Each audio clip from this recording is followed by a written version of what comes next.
Ramos y García Agronegocios, embarques a frigorífico, negocios particulares, venta, arrendamiento y administración de inmuebles urbanos y rurales, consignación y venta de lana, granos y madera, remates por pantalla y de reproductores, integrante de Plaza Rural, porque lo mejor siempre está por venir.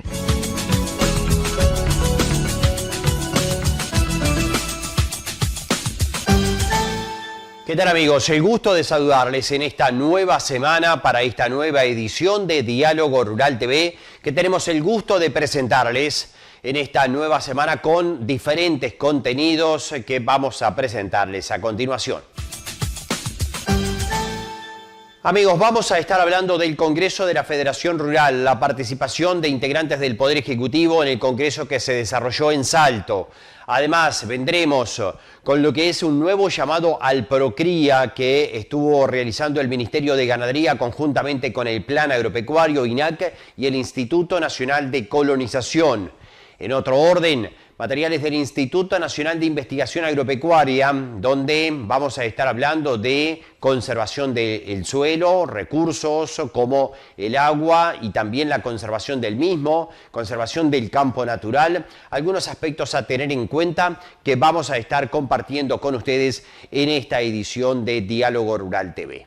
Y también vendremos hablando de lo que es un tema que preocupa y mucho a los productores ganaderos que tienen ganadería en la forestación, el hongo bocopa, que genera pérdidas importantes en la ganadería. Lo hablaremos con Germán Álvarez del Instituto Plan Agropecuario.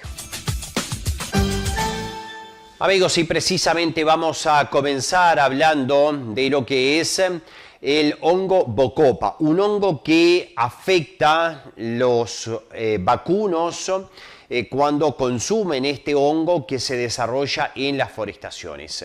Con la llegada de estas primeras heladas empieza a desaparecer este hongo, pero también es cierto que en lugares donde la forestación es grande, también allí todavía permanece y puede resistir las heladas.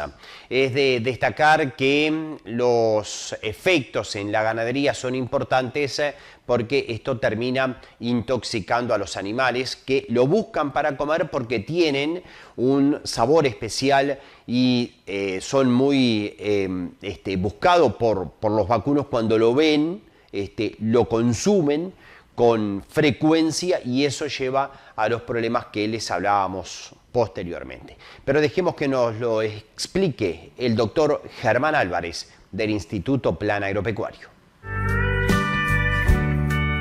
Existe una intoxicación, que particularmente en esta época del año y años particulares, es bastante añera, que es la intoxicación comúnmente llamada bocopa.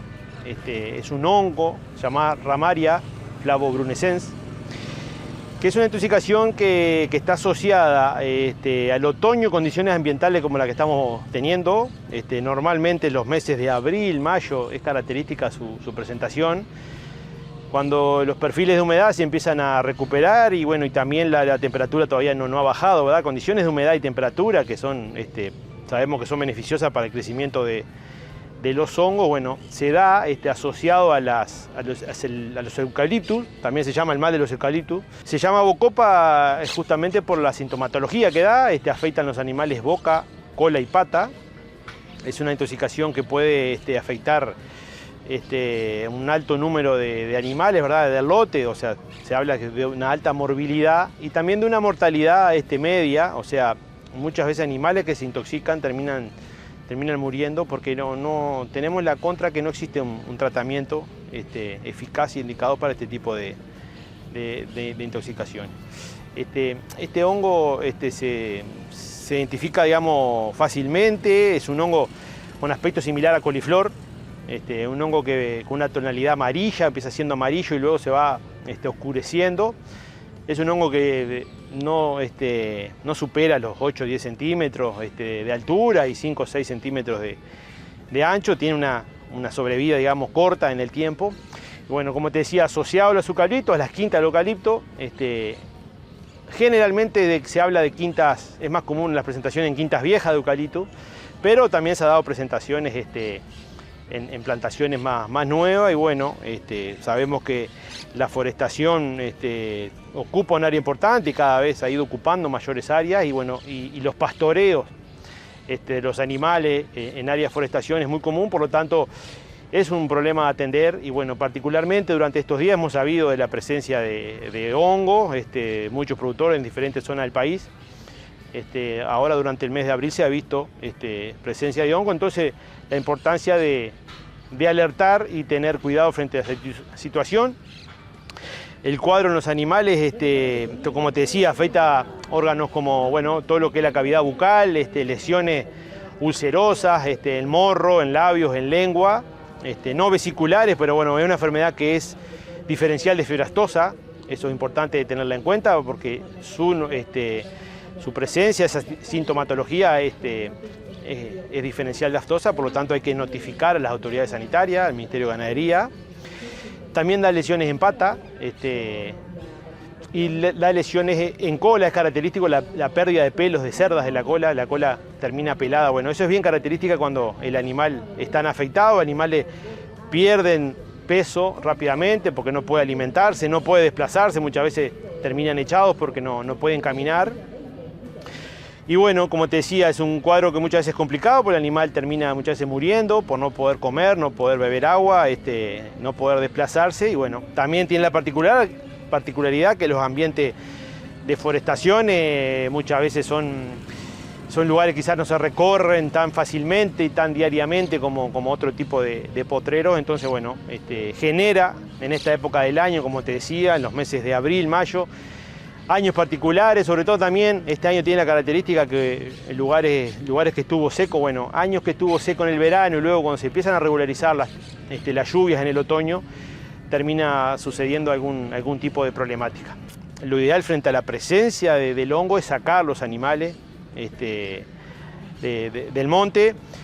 El hongo en realidad no tiene poder, digamos, de rebrote, el hongo se puede romper, digamos, con el pie, con la bota, también alguna medida de manejo que toma los productores, bueno, trillar con los animales, o sea, pasar los animales por arriba donde están las colonias de hongo, las patas de los animales rompen esos hongos y bueno, es una forma de bajar la incidencia, pero bueno, tenemos que tener presente que si bien ese hongo que nosotros podamos eliminar, se puede dar la emergencia de otros hongos y bueno, y el problema puede subsistir hasta que las condiciones ambientales no cambien. Generalmente ya más entrado en el invierno, donde las temperaturas ya más bajas, ya la incidencia de esta enfermedad, el bocopa, prácticamente tiende a desaparecer. Este hongo no está asociado a los troncos, si bien está cercano, está más bien asociado a las raíces. Lo importante es reconocerlo. Tiene la característica que es muy palatable, los animales lo buscan para comerlo, a los animales les gusta. Es una diferencia capaz con otras plantas, por ejemplo, tóxicas, que los animales la comen, bueno, si están obligados, ¿verdad? O frente a un déficit forrajero muy grande, que terminan consumiendo. En este caso no, puede haber una buena disponibilidad de forraje, pero igual el animal lo consume porque es llamativo y es palatable. Después otra característica para mencionar que es importante que el productor también medio identifique esa zona, porque tiene la característica que ese hongo que sale, esas colonias, normalmente todos los años, o los años que son propicios, vuelven en el mismo lugar. Entonces, muchos productores que ya lo conocen, identifican esas zonas del monte, ¿verdad? De la quinta de eucalipto, donde normalmente se da la aparición de ese hongo. Normalmente está asociado a quintas de eucalipto, a plantaciones, a forestaciones, no árboles aislados. Generalmente, bueno, ese clima propicio que se da entre los árboles es donde normalmente se ve.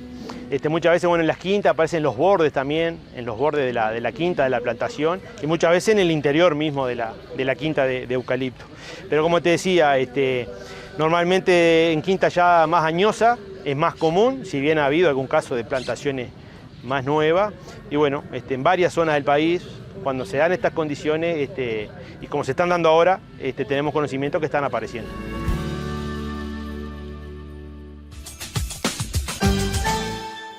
Amigos, nos vamos a meter en el Congreso de la Federación Rural del Uruguay, desarrollado en la Asociación Agropecuaria de Salto.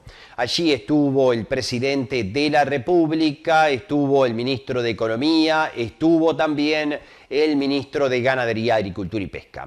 Vamos a extractar algunas de las consideraciones del presidente de la República, precisamente en el marco del Congreso de la Federación Rural en rueda de prensa. Sí, agropecuaria, industrial.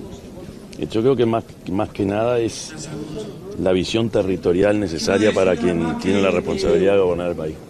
¿Qué conclusión que saca de los reclamos o de los planteos que hace la Federación Rural? Algunos son previsibles, ¿no? Yo creo que históricos, además los reclamos son desde su nacimiento parecido, van cambiando, tema del peso del Estado, son reclamos históricos que a veces, el tema del valor de la moneda, más o menos hay cosas previsibles y otras que de repente son más coyunturales.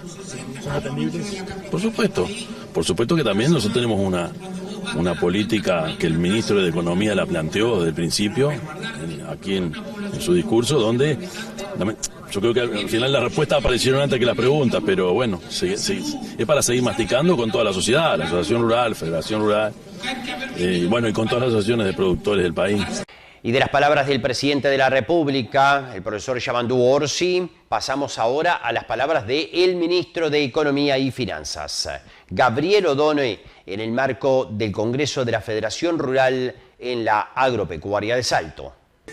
¿Qué estamos haciendo? ¿Qué se hace en Uruguay desde la política económica para que, dado que ese escenario es así, uno pueda gestionar o qué puede hacer la política pública para ayudar a gestionar este tipo de desafíos? Bueno, lo primero, el primer mandato de la política económica es la estabilidad macroeconómica. La estabilidad macroeconómica es algo que Uruguay ha alcanzado y es fundamental para que las reglas de juego, para que los cálculos que uno pueda hacer a periodos de mediano plazo, y vaya si eso es importante en el sector agropecuario, poder tener horizontes de planificación, horizontes de visión más prolongados por todo lo que supone los riesgos que la actividad agropecuaria tiene. Y por eso es que el gobierno está remitiendo al Parlamento en las próximas semanas una ley, un proyecto de ley que le llamamos de competitividad, innovación y reducción del costo de vida, con el propósito de atacar problemas en 4 capítulos. Primer capítulo es comercio exterior, segundo capítulo tiene que ver con facilitación de trámites, tercer capítulo tiene que ver con defensa de la competencia y cuarto capítulo tiene que ver con aspectos de innovación. Venimos trabajando con el Ministerio de Industria de manera firme para poder avanzar en la reducción de los costos de la energía para distintas iniciativas y distintas actividades. Es verdad, no hemos iniciado un proceso de reducción del costo de la energía generalizada porque es muy costoso. Créanme que lo que llamamos los economistas, la economía política de los cambios a veces es muy compleja por situaciones que están establecidas. Pero lo que hemos decidido es que proyecto a proyecto o iniciativa a iniciativa, algunas están vinculadas con data centers, otras con producción de energía limpia, otras con la generación de riego. Ahí es donde tenemos que encontrar precios de la energía accesibles para que las inversiones tengan lugar y para que se pueda avanzar en esto. El presidente ha puesto sobre la mesa la imprescindible necesidad de avanzar en una política de riego, no solamente facilitando para que los predios privados puedan tener acceso a riego, y eso supone baratar el costo de la energía, eso supone mejorar la disponibilidad de acceso a financiamiento, sino también la promoción de mecanismos para el riego multipredial. Y seguimos hablando de jerarcas del Poder Ejecutivo Nacional. En este caso cambiamos de secretario de Estado, pasamos a la cartera de Ganadería para que el doctor Luis Alfredo Frati también haga consideraciones que tienen que ver con este Congreso de la Federación Rural. Acciones concretas para evitar que se siga dispersando la garrapata por el territorio se realizaron diversas acciones. Un diagnóstico de la dispersión y la multiresistencia. Se derogó el decreto 429 de la garrapata muerta, que podía circular con una garrapata, con una cáscara. Muerta, no sé si el todo, pero con cáscara. Y nadie puede asegurar, a no ser que sea muy inteligente y tenga la vista de Superman, que no hay alguna larva. Por lo tanto, se derogó el decreto 429. Se puso en marcha el desarrollo del despacho de la tropa digital, O sea que ahora en tiempo real el veterinario tiene que hacer el despacho y subirla. Y se fortaleció la planilla de control sanitario digital, que a decir verdad, y esto lo comenté con los técnicos, le dije, mira, la planilla digital, la mayoría de los productores lo que hacemos es rellenarla antes de ir a buscar las tosas. Bueno, ahora la vamos a exigir, porque es imprescindible saber cómo fue que trataste los animales para el que te va a comprar y para después poderlo mandar a frigorífico. Ramos y García Agronegocios, Embarques a Frigorífico, negocios particulares, venta, arrendamiento y administración de inmuebles urbanos y rurales, consignación y venta de lana, granos y madera, remates por pantalla y de reproductores, integrante de Plaza Rural, 19 de abril 1107, Durazno, teléfonos 4362-6513 y 3917. Ramos y García Agronegocios, porque lo mejor siempre está por venir.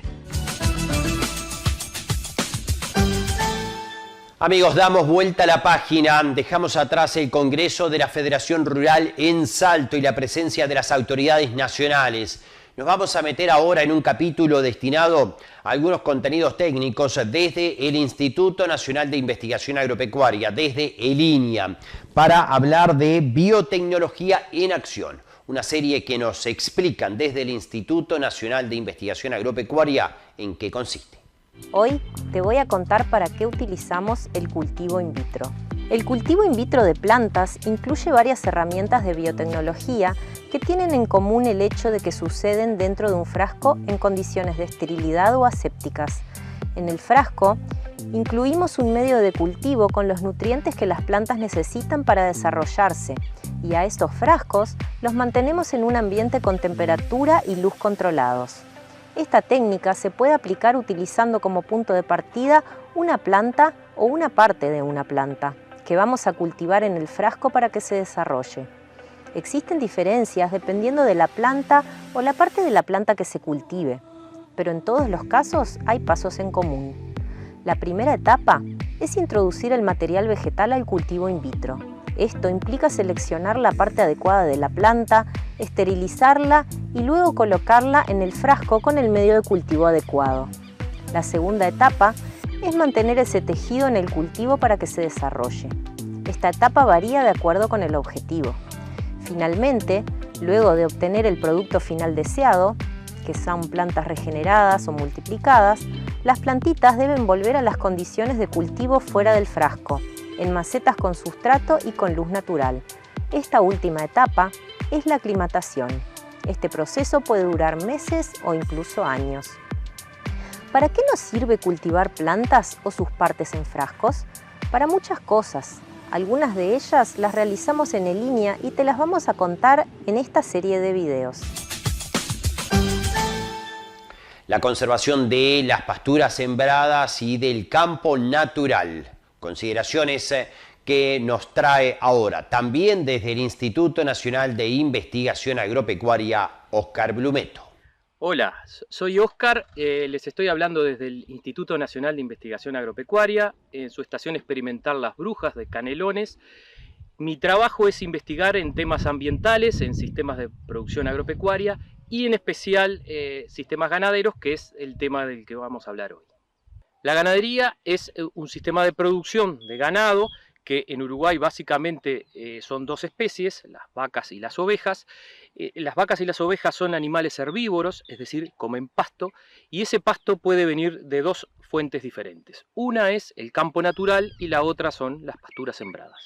En este caso vemos una pastura sembrada que es algo más parejito, homogéneo, de un solo color verde, porque normalmente son una o dos especies solamente, mientras que en el campo natural ustedes van a ver distintos tonos de verde, matitas, arbustitos, a veces árboles, es decir, mucho más heterogéneo, mucho más diferencias de colores y de alturas, y eso es lo que lo diferencia incluso a cierta distancia del campo. Ese sistema de producción ganadero, las vacas y las ovejas, la principal fuente de alimento de ese pasto que comen es en nuestro país el campo natural. Este campo natural es una comunidad integrada por muchas especies de pastos y otras plantas de las cuales se alimenta el ganado, pero además obtenemos un montón de otros beneficios que también les vamos a contar. Dependiendo de la zona del país donde estemos, además de esas plantas, pastos de las cuales se alimenta el ganado, tiene otros componentes, por ejemplo arbustos o árboles, que son muy importantes porque además de brindar sombra al ganado, por ejemplo, son el ambiente que utiliza la fauna, como las aves, los mamíferos o incluso cientos de insectos polinizadores. Obviamente los pastos son muy importantes porque alimentan al ganado. Existen decenas, cientos de especies. Esos pastos que comúnmente científicamente conocemos como gramíneas son aquellos que dan este tipo de espiguitas, que es su forma de reproducirse, de producir semillas, pero también hay otros que no son gramíneas, que normalmente dan flores como esta que está aquí, de colores variados y que también integran esta comunidad. Y existen otros elementos también importantes que a veces no son tan lindos o a veces no tan deseados porque pinchan, como esta cardilla que tenemos aquí, pero que tienen su rol ecológico muy importante. A veces protegen una pequeña área de pastos del pastoreo y es aquí donde logran espigar estas especies y reproducirse. En conjunto con el bosque nativo, también, además de conservar esa cantidad de especies de plantas y animales, que de por sí ya es importante, sigue sosteniendo nuestro sistema de producción, que es un sistema muy productivo y nos brinda otro montón de beneficios. Esos beneficios como por ejemplo la purificación del agua antes de que llegue a ríos y arroyos, la conservación de polinizadores, que son insectos que polinizan las flores, tanto en el medio silvestre como en los cultivos, o otros insectos u otros animales que permiten el control de plagas. Es decir, un montón de beneficios que la sociedad humana tiene de esos ecosistemas naturales. Pero además son disfrutables desde el punto de vista paisajístico, de la observación de la naturaleza, la observación de aves y otros animales, y también desde ese punto de vista podemos beneficiarnos.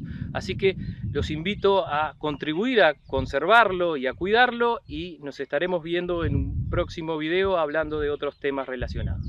Ahí estaba el testimonio de Óscar Blumeto desde Eliña y seguimos con otros materiales del Instituto Nacional de Investigación Agropecuaria. Ahora con Verónica Siganda para hablar de los efectos de la erosión del suelo con el agua, o sea, como consecuencia de la utilización del agua. Verónica Siganda. Los sistemas de producción para producir alimentos o para producir pasturas para los animales necesitan de tres elementos principalmente: el elemento sol, el elemento suelo o tierra y el elemento agua. Hoy les vamos a mostrar un experimento en que vamos a ver la interacción que tienen dos de estos elementos, el suelo y el agua. Ahora vamos a empezar con nuestro experimento. Como verán acá tenemos tres botellas recortadas en la parte superior. Esto ustedes lo pueden repetir en sus casas si quieren. Y en esta primera botella lo que tenemos es suelo o tierra descubierta. En esta botella del medio tenemos esa misma tierra pero cubierta con rastrojos. Los rastrojos son los restos de cosecha de un cultivo que quedan en el suelo o las hojas de los árboles que caen. Y en esta última botella lo que tenemos es esa tierra pero con una pastura sembrada en ella. Y lo que tenemos en estas tres botellas son situaciones que podemos encontrar en el campo: un suelo descubierto, un suelo cubierto con rastrojos o un suelo con una pastura implantada. Ahora, ¿qué pasa? ¿Cómo es la interacción del agua con el suelo en estas distintas situaciones? Vamos a ver en este primer caso, cuando le agregamos agua a el suelo que está descubierto. ¿Qué es lo que pasa?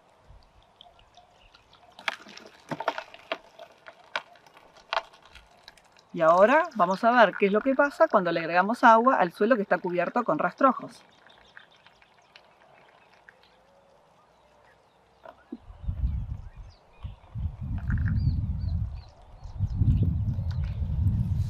Y por último, en nuestra tercera botella, donde está la pastura implantada en la tierra, vamos a ver qué es lo que pasa ahora con el agua que agregamos en esta pastura.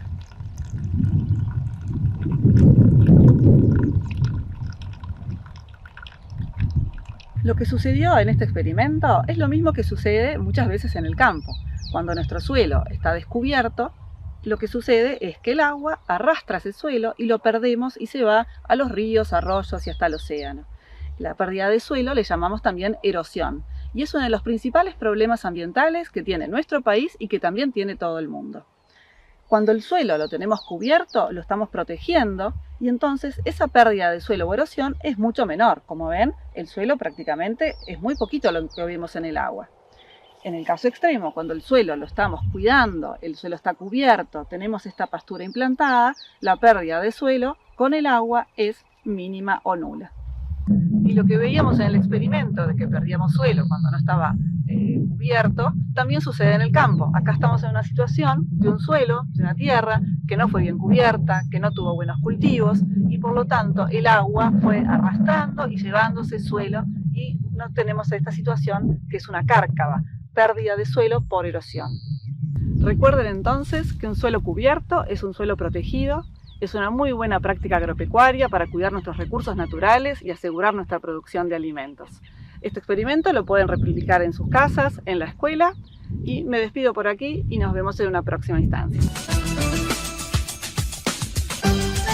Ramos y García Agronegocios, Embarquiza Frigorífico, negocios particulares, venta, arrendamiento y administración de inmuebles urbanos y rurales, consignación y venta de lana, granos y madera, remates por pantalla y de reproductores, integrante de Plaza Rural, 19 de abril 1107, Durazno, teléfonos 4362-6513 y 3917. Ramos y García Agronegocios, porque lo mejor siempre está por venir.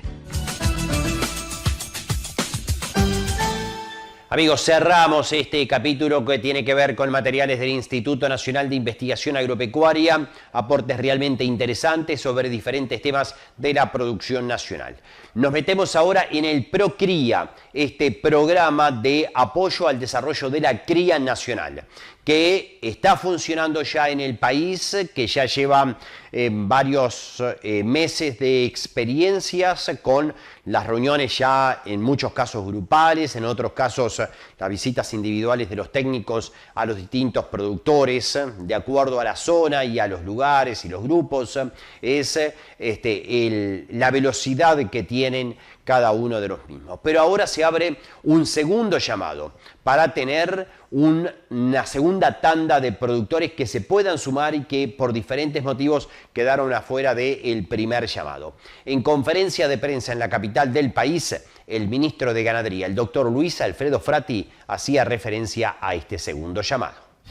Y me parece que este programa de ProCría, bueno, yo creo que es una iniciativa nueva en la modalidad de que el técnico entra dentro del establecimiento y que además está previsto para que dure todo el periodo y no simplemente cuando se consigue un crédito y se hace, cuando se termina la plata, se termina el técnico. Así que me parece que ha sido de aceptación de los productores que han integrado y esto ha hecho que motive la inquietud de otros productores de integrarse. Y bueno, y hoy lo que va a ocurrir en definitiva es que de un universo de casi 1000 productores se va a ampliar tal vez a unos 1300 productores.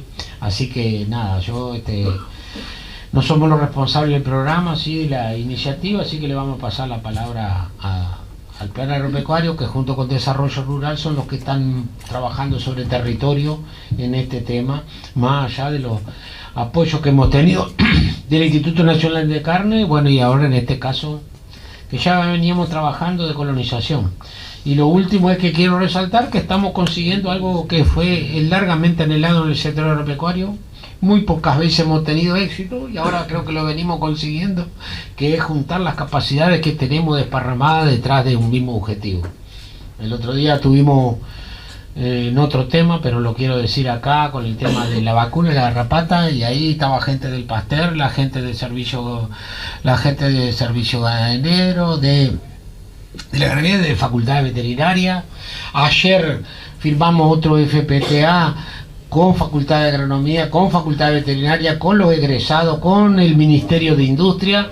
En definitiva, estamos tratando de juntar las capacidades que tenemos desparramadas en diferentes organismos, tanto en lo que puede ser la inteligencia y el cerebro como en las capacidades económicas, porque nosotros somos lo que somos, un país pequeño con dificultades económicas que tenemos que juntar a ver si podemos lograr cosas importantes. El presidente del Instituto Plan Agropecuario, Santiago Scarlato, hacía referencia a este nuevo llamado, pero también presentó información en esta conferencia de prensa que tiene que ver con las características de cómo viene funcionando hasta el momento el Procría. Vamos a hacer un breve raconto de cómo venimos trabajando en Procría y una foto lo más resumida de información que empieza a emerger del trabajo, y finalizar con una breve descripción de las características de esta nueva convocatoria. El programa Procría tuvo su lanzamiento a mitad del año pasado y desde ese entonces generamos distintas instancias de trabajo interinstitucional, desde un seminario muy importante de presentación de antecedentes técnicos de distintas instituciones que dan la base a la propuesta técnica y metodológica que estamos llevando adelante en Procría. Luego, durante julio y agosto, hicimos la convocatoria del 2025, en la cual se presentaron casi 1.700 productores, casi 600 técnicos para aspirar a participar del programa. Como fase final de la selección de los técnicos extensionistas, tuvimos también un curso que participaron más de 200 técnicos, en el cual participaron distintas instituciones, INIA, Facultad de Agronomía, Facultad Veterinaria, el propio Plan Agropecuario. Y bueno, finalmente, hacia noviembre, diciembre del año pasado, culminamos el proceso de selección de técnicos, de productores y también la generación de los grupos de productores, que fue todo un desafío logístico que lo llevamos adelante a partir de los equipos institucionales de cada uno de los departamentos del Plan Agropecuario, Desarrollo Rural del Ministerio y de Colonización, que fueron contactando muchas veces uno a uno a los productores que habían manifestado la voluntad de incorporarse al programa y que cumplían con los requisitos, consultándolos acerca de la confección de un grupo de productores, si estaban de acuerdo con participar con tal o cual productor. Eso llevó un trabajo bastante laborioso, pero que en realidad es parte del éxito de que esos grupos permanezcan y continúen trabajando en conjunto. Y el fuerte del trabajo ya en el campo, si bien empezó a fines del 2025, comenzó fuerte en todos los predios en el 2026. En enero comenzaron las primeras visitas de los técnicos y las técnicas a cada uno de los predios, a conocer los establecimientos, a conocer a las familias. También en este año, desde febrero, comenzamos la etapa fuerte de capacitación, formación a todos los equipos técnicos, y a partir de abril y mayo se comienza a implementar también la dinámica de trabajo en grupos de productores. En muchos casos, las primeras reuniones de productores eran para que la gente se terminara o se empezara a conocer, para así paulatinamente comenzar en las reuniones sucesivas a analizar más profundamente los sistemas de producción y empezar a pensar mejoras a nivel de cada predio. Algunos números de la foto actual de Procría, que ya llevamos en promedio la quinta, entre cuarta y quinta visita a los establecimientos. Estamos trabajando con 900 predios o unidades de producción, pero están involucrados más de 1000 productores, ya que, y en el marco de los productores asociados o vinculados a colonización, tenemos varios emprendimientos colectivos, es decir, una unidad productiva en la cual participan entre 3 y 5 familias de productores. En el marco de Procría se generaron y están funcionando 106 grupos de productores por todo el país, que tienen esa distribución en los departamentos. El 90% de los predios se ubican en la zona que habíamos definido como prioritaria, que era el norte, noreste y este del país. Y bueno, están trabajando con esos 106 grupos 99 extensionistas. Muy brevemente, ¿cuál es la dinámica de trabajo? Decíamos, hay mensualmente una visita técnica del extensionista al predio, se recorre el predio, se trabaja. Hoy estamos en una etapa de generación de la línea base, reconstruir en términos productivos, económicos y de manejo cómo viene funcionando ese predio, para a partir de ahí pensar las propuestas de mejora junto con la familia. A eso se le junta también la estrategia de reuniones grupales periódicas, en las cuales todos los integrantes del grupo asisten y trabajan en uno de los predios integrantes del grupo. Y hay un fuerte componente de planificación a nivel predial, a nivel del trabajo, pero que se junta o se suma con el componente de capacitación que inicialmente se está dando a nivel de los extensionistas, pero que vamos también a extender a nivel de los productores. Capacitación en términos de metodología, de cómo trabajar, pero obviamente también a nivel tecnológico, de cuáles son las principales tecnologías que queremos promover. Y hay una cuestión transversal que es el espíritu del programa, que es la participación. Y acá hay una fuerte participación de productores y productoras trabajando con extensionistas, trabajando en grupo, pero además con la institucionalidad pública, participando directamente en el terreno. Para eso, en realidad, generamos una estructura o una reorganización de la institucionalidad o parte de los técnicos de la institucionalidad pública que ya estaban en las plantillas del Ministerio, dentro del Desarrollo Rural, de Colonización, del Plan Agropecuario, a nivel de cada departamento, formando equipos de trabajo que lo que hacen es apoyar, supervisar, controlar también el trabajo de esos extensionistas que están trabajando en primera línea con los productores.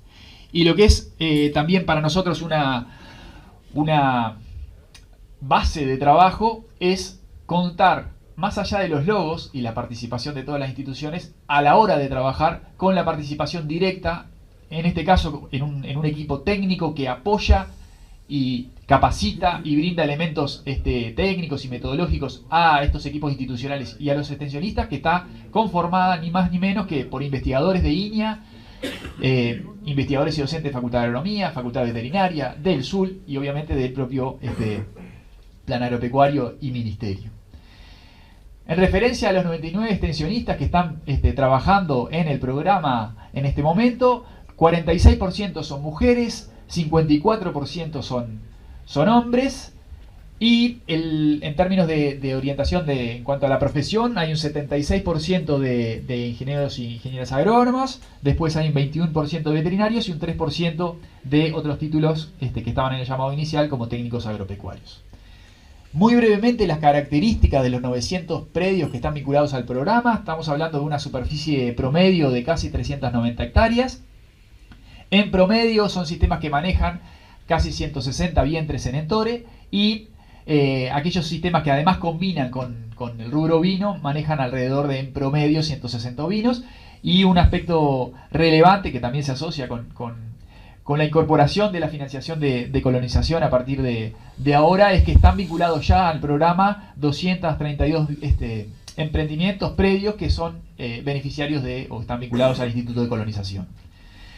Muy brevemente también, porque si hay algo que estamos generando es mucha información para trabajar y para poder monitorear el programa, pero algunas características de estos sistemas de producción, de estos 900 predios que están trabajando: el 71% son sistemas predominantemente vacunos, pero tenemos un 29% con orientación mixta, con vacunos y ovinos.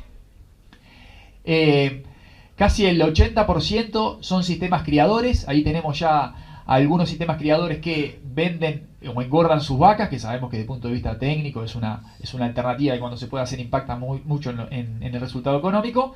Hay un 43% de esos dentro de los criadores que venden sus vacas para invernar, y después tenemos ciclos completos, es decir, componente de cría con recría y algunos con toda la recría y la invernada, que llega a un 21%. Y después, solamente como un dato que creemos que es bastante relevante e indicativo en dónde estamos trabajando, con qué público estamos trabajando, cuando uno analiza de estos 900 predios cuáles son las características del manejo durante el Entore, hay un 64% de productores que están haciendo Entore estacional, medida que desde el punto de vista técnico está acordado por toda la investigación y a nivel técnico que es lo que optimiza los resultados. Tenemos un 23% de los emprendimientos de los predios que hacen aún Entore continuo y un 13% de doble Entore. Entonces ya tenemos pistas de que, como intuíamos o como era la hipótesis de trabajo, en Uruguay hay mucho para mejorar en cosas tan básicas como estacionalizar el Entore, que va a repercutir en los resultados de preñez y de destete. Se empieza a comprobar con la información.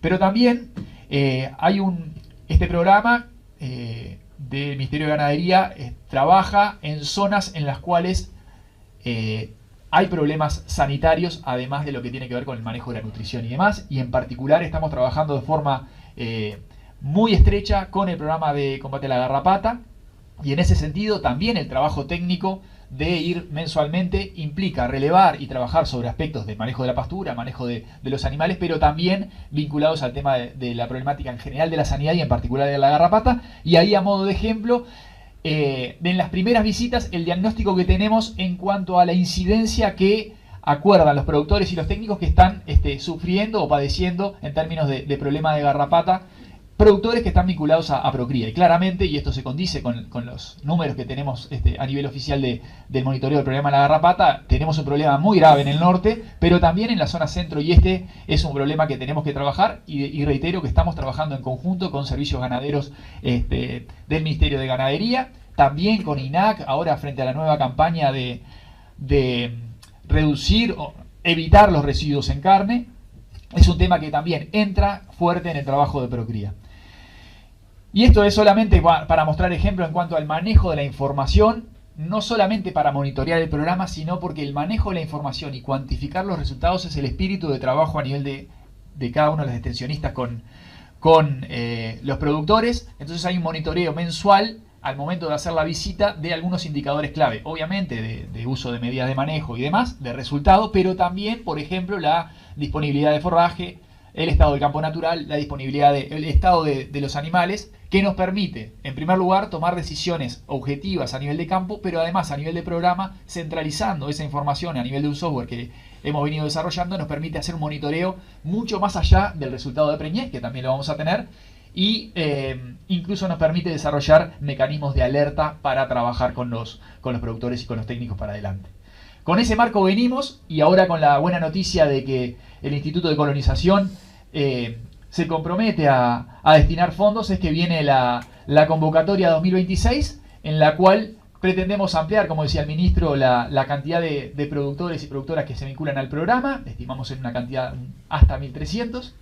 Las características que tiene este nuevo llamado es que tiene las mismas, aspiramos al mismo perfil de público con el cual veníamos trabajando, productores y productoras ganaderas de entre 100 y 1.250 hectáreas de todo el país, que tengan el componente de cría en su sistema, criadores, ciclo completo, vacunos o sistemas mixtos, y en el marco de las priorizaciones, ahora sí, ya que tenemos funcionando una estructura de 106 grupos, se va a abrir la posibilidad a que se incorporen productores a los grupos ya preexistentes. Y esas voluntades de participación a grupos ya preexistentes se van a priorizar. Obviamente esto va a tener que tener el aval tanto del técnico que viene funcionando como del grupo. Pero vamos a hacer un esfuerzo bien importante para fortalecer esos grupos que ya vienen funcionando. Por otro lado también, y al igual que el llamado pasado, vamos a priorizar a aquellos productores y productoras que se postulen ya en conjunto con otros productores, que ya tengan voluntad de trabajar con otros en grupo. La postulación es individual, pero al momento de inscribirse tienen que decir con qué otros productores se quieren incorporar en términos de grupo. También, más allá de que sea una convocatoria a nivel nacional, vamos a seguir priorizando las zonas en las cuales se desarrolla fuertemente la cría y está mayoritariamente el campo natural, que son esos departamentos, como veíamos, zona norte, noreste y este, parte del centro. Y también van a existir criterios de priorización para productores familiares, para jóvenes y para mujeres líderes de emprendimientos. En este programa de apoyo a la cría nacional está participando también el Instituto Nacional de Carnes. Leonardo Bove, vicepresidente del Instituto Nacional de Carnes del INAC, hizo consideraciones que tienen que ver con la importancia de que el INAC apoye lo que es el primer segmento de la cadena productiva en la ganadería nacional. Ustedes saben, lo he dicho alguna otra vez, que tal vez de las funciones de INAC, de las cosas más conocidas es su actividad a nivel de marketing, tanto en el mercado interno como externo, pero otra de las funciones que por ley tenemos es la de generar una oferta sustentable que a lo largo de toda la cadena. Por lo tanto, no bien nos convocaron este programa, que bueno, que la verdad que comenzamos a trabajarlo ya antes de lo que dijo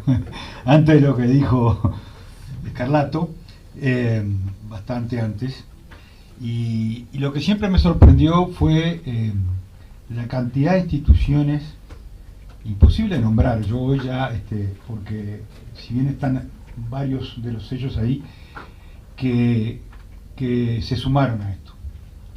Y yo creo que eso es tal vez de las cosas más importantes, porque estoy convencido que si hoy el Uruguay está embarcado en tener más terneros, no solo es porque pueda haber un tema de precios o de mercado que lo esté facilitando, sino que hay que hacer otras cosas. Y en ese sentido, el asesoramiento técnico y las características que tomó este programa son las que me parece que hace que colabora, digamos, a que esto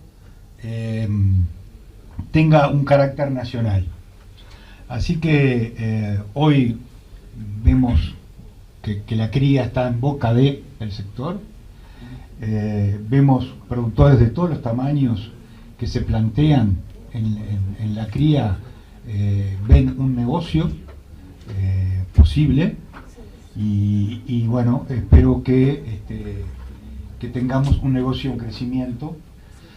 Y bueno, y por otro lado está claro que el INAC no tiene agente en territorio y que la asociación con otras instituciones es la clave, no solo para poder llegar, sino también para tener algo eficaz. Así que estamos desde INAC muy contentos porque, bueno, ahora esos tríos que mostraba Santiago en territorio, ¿verdad? Al principio lo pensamos en desarrollo rural y el plan agropecuario, y ahora tenemos en territorio más presencia. Eso es realmente muy importante, ¿no? Fundamental para que el programa siga adelante. Por otro lado, también potencia otras actividades, como decía Santiago. El poder articular con el plan agropecuario y con otras instituciones, ni que hablar con el Ministerio de Ganadería, poder llevar adelante esta campaña por el tema de residuos, sería imposible si no tuviéramos aliados como la profesión veterinaria, como estudiantes de las escuelas agrarias o en las oficinas del propio ministerio. Y otro de los actores que está involucrado en este programa Procría es el Instituto Nacional de Colonización. Con Alejandro Henry, presidente del Instituto Nacional de Colonización, valoró en esta conferencia de prensa la participación de colonos. Un importante número de colonos a nivel de todo el territorio nacional está participando de esta actividad. Vamos a escuchar lo que decía el presidente del Instituto Nacional de Colonización. Con tantos que estamos trabajando en conjunto en este programa y en otros programas. Hace pocos días estuvimos con Leonardo trabajando el tema de los terneros lecheros para buscar un camino de más producción para llegar con esos animales a frigorífico, un trabajo interinstitucional en ese caso con INALE, y creo que es la tónica que hemos marcado en esta administración, que ha quedado muy claro y con productos específicos logrados en este periodo. Desde el instituto hoy estamos participando con 222 productores, como bien decía Santiago. Ha sido muy importante para nosotros que los colonos se integraran voluntariamente, porque ha sido un trabajo de las regionales de sumarse al programa, comunicar y inmediatamente una respuesta tan importante que 222 colonos. Igual siempre lo pensamos, hay 222 que se integraron, pero hay una cantidad que todavía no se integraron. Entonces, de alguna manera, el instituto entendíamos que, bueno, lo entendimos desde el principio, la importancia del Procría y de buscar acelerar la comunicación de una cantidad de paquetes tecnológicos que existen hoy para producir más terneros. Y bueno, conversándolo hemos logrado esto, y quiero remarcar primero el trabajo de los equipos técnicos y sobre todo de los equipos del instituto, que están apoyando mucho en lo que son emprendimientos asociativos, que el instituto tiene una vasta experiencia. De estos productores que van a participar, 51 están en trabajos asociativos, trabajando en equipo, una fracción que le entrega el instituto, donde hay 4 o 5 familias trabajando en forma conjunta, con experiencias, la verdad, que en zonas muy aisladas, muy interesantes, de asalariados rurales que se han incorporado paulatinamente a la producción con mucho éxito. Lo otro que quería remarcar es que los fondos que aporta Colonización a este programa surgen de las rentas de los propios colonos. O sea que creo que es muy remarcable, en el sentido de que acá no son fondos que agrega el Estado a este programa, sino que son fondos generados de las rentas de los propios colonos, con decisión unánime del directorio de participar en este programa con estos montos de $350.000 en el primer año y $750.000 en los años siguientes. También lo dejó ver Santiago y bueno, con INAC también lo hemos trabajado en la importancia.